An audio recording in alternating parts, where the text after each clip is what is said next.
Philosophies Revived. Hey there, welcome back to our channel. Today, we're diving into a fascinating topic that's all about finding happiness in the simplest of things. Yep, we're talking about the magic of being ordinary through the lens of Zen Buddhism. So, grab a comfy seat, maybe some tea, and let's explore this journey together. The ordinary enlightenment. Once upon a time, a young monk approached a seasoned Zen master. "Teach me everything you know," he pleaded. The master replied, "Have you eaten your rice porridge?" The young monk nodded. "Then you better wash your bowl," said the master. Simple, right? But this simple act held profound wisdom. It told the young monk everything he needed to know. Sometimes it's the most mundane actions that hold the deepest lessons. We all crave an extraordinary life, don't we? That burning desire for more, for better, for different, is what often leaves us feeling unfulfilled. But what if I told you that Zen Buddhism can teach you how to be happy and satisfied by learning to appreciate the ordinary? It's all about focusing on the here and now and finding joy in the simple, everyday moments. What is Zen Buddhism? First things first, let's break down what Zen actually is.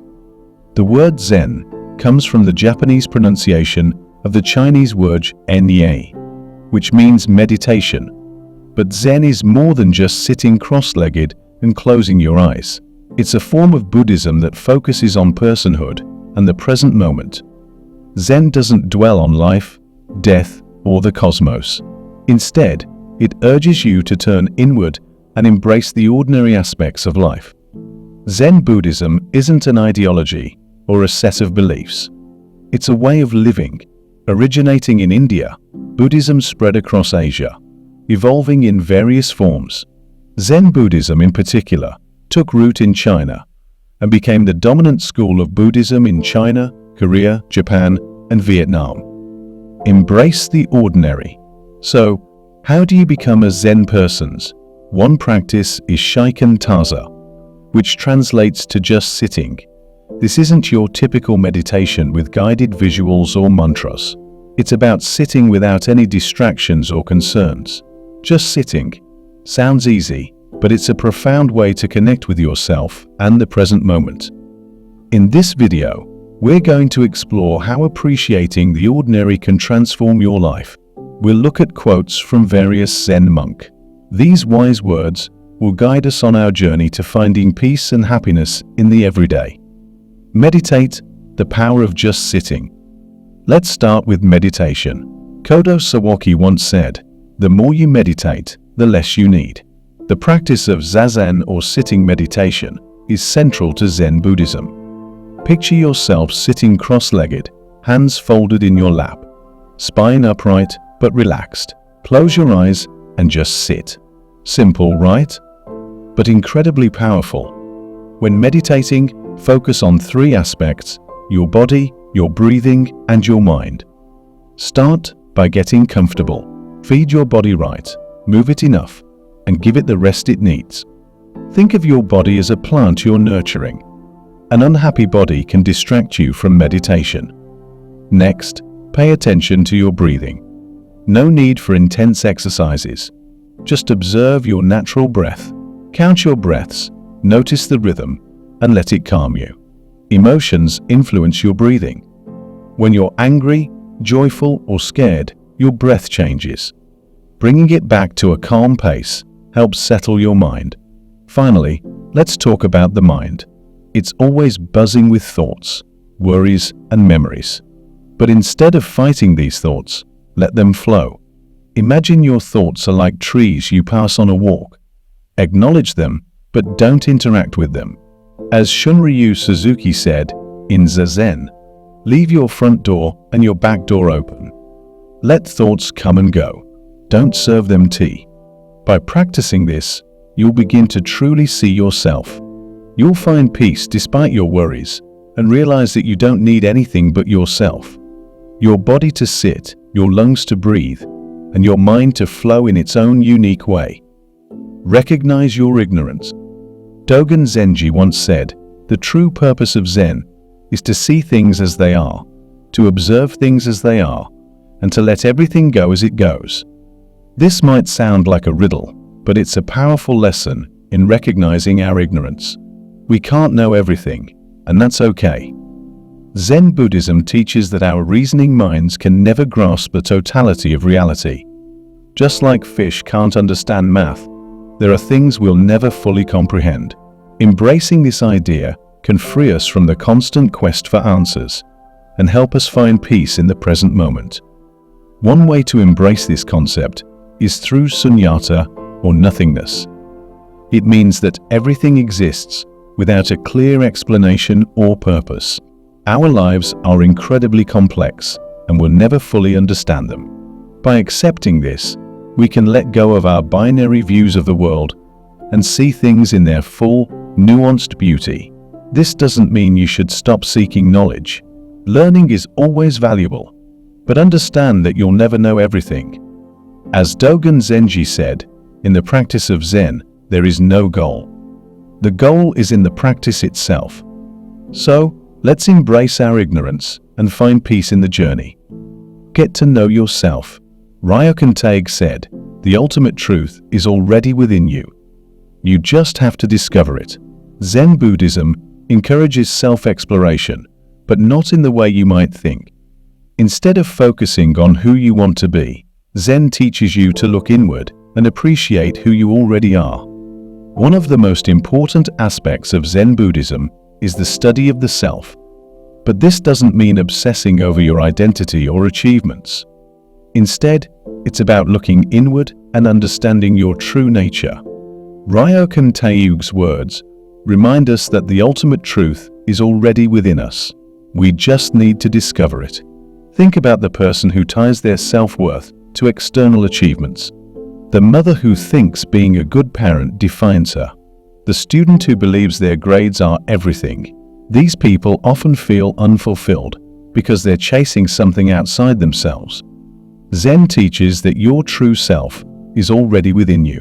By engaging in ordinary activities and observing your thoughts and feelings, you'll discover who you are. You don't need anything external to complete you. Everything you need is already inside. In our modern world, it's easy to get caught up in external achievements. We're constantly bombarded with messages telling us that success, wealth, and recognition are the keys to happiness. But Zen Buddhism offers a different perspective. It teaches us that true fulfillment comes from within. One way to get to know yourself is through meditation. When you sit quietly and observe your thoughts, you begin to see patterns. You notice what triggers your stress, what brings you joy, and what you truly care about. This self-awareness is the first step to understanding your true nature. Zen doesn't believe that you are prone to deceiving yourself.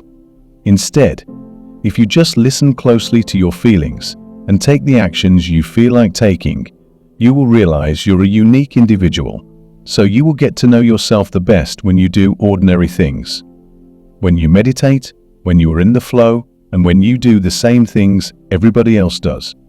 Because during these moments, you will find what distinguishes you from others.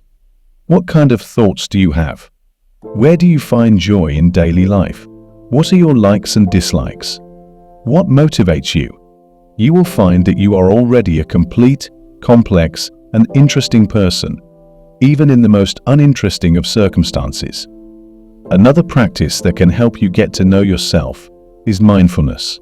Mindfulness involves paying attention to the present moment without judgment.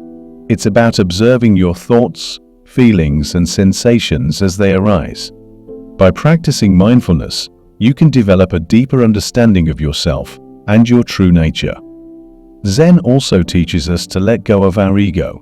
The ego is that part of us that seeks validation and recognition. It's the part that wants to be seen as successful, important, or special. But the ego is not our true self. It's a mask we wear to protect ourselves. By letting go of the ego, we can connect with our true nature. One way to let go of the ego is through acts of kindness and compassion. When we focus on helping others, we shift our attention away from our own needs and desires. This can help us see beyond our ego and connect with our true self. Zen also teaches that the self is not fixed. It's constantly changing and evolving. This means that who you are today may not be who you are tomorrow. By accepting this, you can embrace change and growth. You can let go of rigid definitions of yourself and allow yourself to evolve. Love the ordinary. Shunryu Suzuki said, "Zen is not some kind of excitement, but concentration on our usual everyday routine. Engaging in ordinary activities helps you get to know yourself, but it also brings a sense of calm and serenity." Many people feel that their minds are sources of chaos and anxiety. But this chaos is often a result of external distractions. By focusing on the ordinary, you can reconnect with your natural calm state. Zen Buddhism teaches that our ordinary mind is simple. We are naturally calm and focused on just what is needed. This does not only offer insight into who you are, but also calmness and serenity. The chaos, confusion, and alienation we experience in reality is a byproduct of external distractions. Yet most people feel like their mind is a source of chaos, anxiety, and worries. So how is it that we've become so disconnected from our ordinary natural mind? Well, this is because we seek out and allow ourselves to be carried away by all forms of external distractions. In fact, we often feel like distractions are good. We want to flee ordinary life. Everybody wants to experience and become something extraordinary, something special, something overwhelming. But instead of being fulfilled by always trying to do more and more, we become more and more dissatisfied. Now that's not to say that you should never take a risk, change your job, travel, or any of that. Buddhism highly recommends seeing more of the world and gaining new experiences. But whatever it is you're doing, never forget or neglect the ordinary as well. You might try out a new job during the day, but don't forget to cook yourself a nice and healthy meal in the evening. And you might go out with friends on the weekends, but make sure to take the time to meditate, clean, and take a walk too. The ordinary represents the time and place where your mind can rest and grow, and so it is extremely important for your energy levels and mental health to allow your mind that space. Everything in life should be a balance, and this balance includes that all extraordinary things in life should be matched with ordinary activities to enjoy. Moreover, according to Zen Buddhism, participating in ordinary activities such as cooking, cleaning, working, being creative, being active, taking a walk, and more, they can result in achieving flow. Think back to that quote, "The water does not flow, but the bridge does." Being in a sort of flow can look like this, effortlessly flowing forward, yet not passively nor without power. Imagine it like this: you're acting almost automatically, but not mindlessly. Your attention is effortlessly focused on the activity at hand, with little to no inner monologue or distractions. You feel like you're in control of the situation. Time goes by quicker or less noticeably. You are neither bored nor overwhelmed, and the activity allows you to feel a sense of achievement. However counterintuitive it might seem, it can be the most simple of activities to allow you to get in the flow. Trying to cook a new recipe, walking a new path, clean the house, things like that are all great choices. Being in flow is one of the most satisfactory and inspiring experiences one can have. It is extremely good for your mind and body.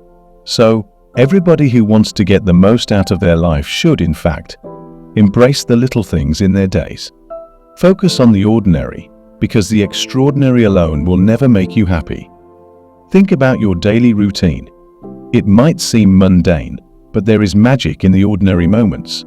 The smell of your morning coffee, the feeling of the sun on your skin, the sound of birds chirping outside your window. These simple pleasures are what make life beautiful. By focusing on these moments, you can find joy in the present and appreciate the beauty of your everyday life. Zen Buddhism teaches that happiness is not found in extraordinary experiences, but in ordinary moments. It's about being fully present and appreciating the simple things in life. When you focus on the ordinary, you can find peace and contentment in your daily routine. One way to embrace the ordinary is by practicing gratitude. Take a moment each day to reflect on the things you're grateful for. It could be something as simple as a delicious meal, a warm hug from a loved one, or a beautiful sunset. By practicing gratitude, you can shift your focus from what you don't have to what you do have. This can help you appreciate the ordinary moments and find joy in the present. Another way to embrace the ordinary is by slowing down. In our fast-paced world, we often rush through our days, trying to get as much done as possible. But by slowing down and being present, we can appreciate the beauty of the moment. Take a walk in nature, savor your meals, and spend time with loved ones. These simple activities can bring a sense of calm and fulfillment. Live in the here and now. Shohaku Okumura said, "We cannot expect any ecstasy greater than right here, right now, our everyday lives." Zen Buddhism teaches that time and space are connected. To truly live, you must live in the here now. Many of us dream about a future where we're free and fulfilled. But Zen teaches that freedom comes from being present in the moment. It's about finding satisfaction in the actions you take and the choices you make, no matter how ordinary they seem. Beizo Duitsu famously said, "The mind as it is the way." By following your mind and staying present, you'll find the freedom and satisfaction you seek. Live in the here now, and you'll discover that you have everything you need to be happy. The present moment is all we have. The past is gone, and the future is uncertain. But the present is here, right now, and it's full of potential. Zen Buddhism teaches us to live in the present moment and find joy in the here and now. Living in the here and now means being fully present and engaged in whatever you're doing. It's about letting go of distractions and focusing on the task at hand. When you're fully present, you can appreciate the beauty of the moment and find joy in the simple things. One way to live in the here and now is by practicing mindfulness. Mindfulness is the practice of paying attention to the present moment without judgment. It's about being fully present and aware of your thoughts, feelings, and sensations. By practicing mindfulness, you can develop a deeper connection to the present moment and find joy in the here and now. Another way to live in the here and now is by letting go of the past and future. We often get caught up in regrets about the past or worries about the future. But Zen teaches that these thoughts are distractions that take us away from the present moment. By letting go of the past and future, we can focus on the here and now and find peace in the present. So, there you have it. The magic of being ordinary lies in appreciating the simple, everyday moments. By meditating, embracing your ignorance, getting to know yourself, and living in the present, you can find true happiness and contentment. Zen Buddhism teaches us that we don't need anything extraordinary to be happy. We just need to look inward and appreciate what we already have. So, wash your bowl, take a deep breath, and embrace the magic of your ordinary life. If you enjoyed this video, make sure to check out our full Philosophies for Life playlist. And for more videos to help you find success and happiness using beautiful philosophical wisdom, don't forget to subscribe. Thanks so much for watching, and we'll see you in the next video.